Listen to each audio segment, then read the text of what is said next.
हां, बरोबर, बरोबर. एकटं उभं राहण्यासाठी हिंमत ठेवा, कारण जग फक्त ज्ञान देतं, साथ नाही. बरोबर.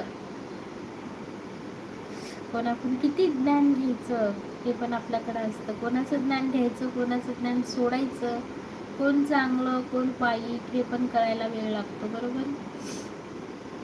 कोणीही साथ देत नाही.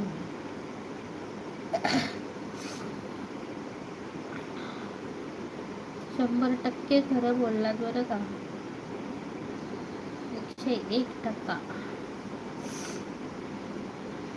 मी तर कोणाचा भरोसा बी करत नाही, खरं सांगते बरं का.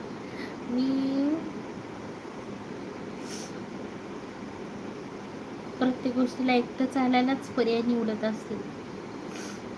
जो माणूस एकटा चालतो ना, तो कधीच अंधाराला घाबरत नाही, कारण त्याला माहिती आहे आपल्याला तिथपर्यंत चालायचं आहे, तिथपर्यंत जायचंच आहे. त्यामुळं मागं राहून मागं गेलं तरी आपल्याला तितकंच जावं लागणार आहे. मग समोर घेण्यातच काय भीती आहे. आणि सपोर्ट घेऊन चालला ना, आज लढला तरी उद्या यश तुमचंच असेल. आज फक्त बघत बसलं तर उद्या स्वप्न आहे, स्वप्नच असतं. अगदी बरोबर, अगदी बरोबर, म्हणजे अगदी बरोबर.